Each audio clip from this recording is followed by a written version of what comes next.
opiskelemaan ja nautiskelemaan meidän DOC-projektista. Aloitimme DOC-työmme tammi-helmikuun vaihteessa. Työmme pitivät olla valmiina viimeistään hiihtolomaan mennessä, eli teimme projekteja noin kuukauden ajan. Meillä oli projektin aikana todella hyvät olosuhteet työskennellä. Me saimme esim. Käyttää koulumme uusia tilattuja Kramepuukkeja ja saimme myös tuoda kotonta tarvittavia välineitä. Opettajat olivat aina auttamassa, kun apua tarvittiin. Eli kiitos siitä meidän opettajille, Antti Puurahoselle, Tuula Karppaselle ja Marko Hakolahdelle, että olette olleet meidän oppilaiden tukena ja auttavana kätenä projektin aikana. Haluamme myös kiittää arvoisaa rehtoriamme uusista Kramepuukeista ja siitä, että saimme ne niin nopeasti käyttöön. Olemme ehtineet tekemään jo monia ryhmätöitä Kramella. Romeista on ollut todella paljon hyötyä, kun on kirjoitettu pitkiä kertomuksia, jolloin kädet eivät väsy niin helposti kirjoittamiseen, joten olemme kiitollisia meidän rehtorille. Minun eli Viide Räsäsen mielipide projektista oli seuraavanlainen.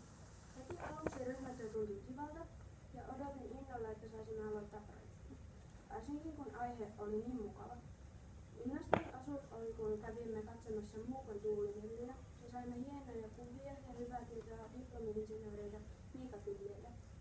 Muukossa käynti auttoi monia projektin suhteen, eli minun mielestäni tämä projekti oli hyvin positiivinen. Minun, eli Siiri Keltasen mielipide projektista, on todella positiivinen. Oli todella kiva, että saimme tällaisen mahdollisuuden olla mukana projektissa ja aihekin oli ihan mukava. Jos saisimme tällaisen uuden tilaisuuden osallistua mukaan projektiin, osallistuisin mielelläni. Minä olin samassa ryhmässä meidän luokan Alekseen ja Villen kanssa.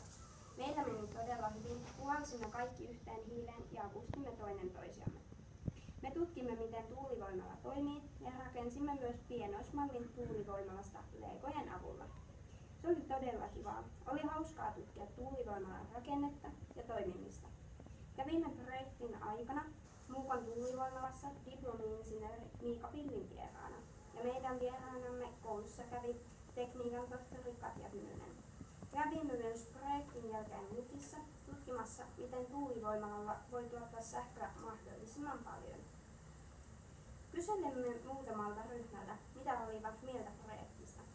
Vaihtelevia mielipiteitä tuli, mutta nyt kuulette muiden ryhmien ajatuksia.